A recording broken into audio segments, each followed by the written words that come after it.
Le Congo dans le repos. Amen. J'étais en train de voir dans mon esprit. Je voyais au Rwanda. L'Esprit de Dieu me disait qu'il y aura un gouvernement de transition au Rwanda. Amen. Kagame ne sera plus président. Amen. Écoutez cela très bien. L'Esprit de Dieu m'a dit qu'il ne sera pas plus président. Amen. Je voyais un autre gouvernement. Amen. Et déjà, on est en train de s'arranger. Les Occidentaux s'arrangent. Écoutez ce que l'Esprit de Dieu me disait. Je voyais une femme chapeauter le Rwanda. Amen. Écoutez ça très bien. Je voyais une femme qui chapeaute le Rwanda. Je voyais un gouvernement de transition. Et je voyais d'autres élections au Rwanda. Amen. À partir du mois que nous allons entrer, ce sera le mois terrible. Ce sera le mois qui va annoncer la chute de Kagame. Amen. Le mois de mars. Amen. C'est le mois qui va annoncer la chute de Kagame. Amen. Kagame, Dieu est en train de le prendre. Amen. Et il y a déjà un autre système qui va être établi au Rwanda. Amen. Il y aura un gouvernement de transition et il y aura, bien aimé, les élections. Mais je voyais une femme, l'Esprit de Dieu me faisait voir deux personnes, mais précisément une femme qui va chapeauter une certaine couverture par rapport à la direction du Rwanda. Alléluia. Une autre chose que Dieu me dit, est-ce que nous sommes ensemble? Amen. Je le recevais ce matin alors que je me préparais. On s'est préparé pour venir au culte. J'étais en train de voir dans mon esprit. Je voyais Corneille Nanga avec beaucoup de personnes avec les drapeaux du Congo. Amen, amen. Amen. Et ils étaient en train de tirer les drapeaux du Congo. Quand ils se tiraient cela, ça s'est déchiré et ça s'est coupé. Pour certains, il y avait de ceux qui mettaient ça dans le feu. Pour certains, ils mettaient ça dans le sang. L'Esprit de Dieu me disait, dans les temps qui sont en train de venir, vous allez voir, peuple congolais, comme la situation va s'empirer. Je suis très clair. Je voyais Corneille Nanga fêter. Je voyais les ennemis du Congo fêter. Je les envoyais en fête. Ils étaient en train de festoyer, Total. Et j'étais en train de voir les Congos être discriminés. Les Congos être rabaissés. Et quand je voyais cela, l'Esprit de Dieu me disait, regarde ce que tu vois.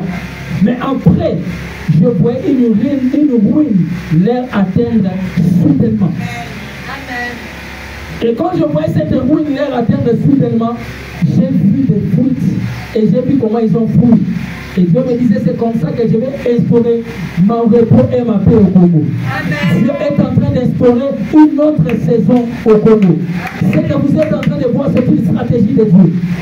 Pour que tous les ennemis du Congo soient débouchés. Parce que Dieu me faisait voir une fête. Ils vont faire des fêtes. Ils vont même s'avancer. Ils vont dire des choses que nous avons pris. Et j'étais même en train de voir le président, son excellence le président Félix Antoine Tshisekedi. Je voyais les Congolais vont dire beaucoup de mauvaises choses sur du Félix. Est-ce que nous sommes ensemble? Je le voyais dans les réseaux sociaux. Mais si tu as compris, mais je vous dis bien aimé, il y a une stratégie que Dieu est en train de mettre en place. Amen. Il y a des repos que Dieu est en train d'instaurer. Parce que le Seigneur s'est levé pour ce pays. Le Seigneur s'est levé pour ce pays. Nanga Babel est bien aimé tomber dans la bataille. Amen. Écoutez-moi très bien. Je le voyais mourir, mais dans les champs de bataille. Amen. Il va tomber dans les champs de bataille. Amen. Le Seigneur me l'a dit. Ils vont prendre de l'espace ces derniers temps. Ils vont dire des choses, mais c'est une stratégie de Dieu. Peuple congolais, soyez calme. Ce combat appartient à l'Éternel. Et quand cette ruine va arriver, c'est là où le peuple congolais va dire ça, c'est une guerre de Dieu. C'est Dieu qui était avec nous. Mais il a fait sa stratégie. Il a fait sa stratégie. Est-ce qu'on peut acclamer très fort pour le Seigneur? Je voyais aussi des troubles au niveau des Bangui en RCA. Je voyais des choses au niveau des Bangui. Je ne sais pas comment on les appelle, mais je vais demander au peuple centrafricain, précisément à Bangui. Je voyais des choses se passer là. Je voyais le feu bouger là-bas. Et Dieu m'a donné une deuxième nation. Je voyais une nation qu'on appelle Laos. Laos. J'étais en train de voir des grands troubles à Laos. Et je voyais un changement aussi au niveau de Laos. Des troubles politiques vont se lever au pays qu'on appelle Laos. Que le Seigneur bénisse. Au nom de Jésus. Amen.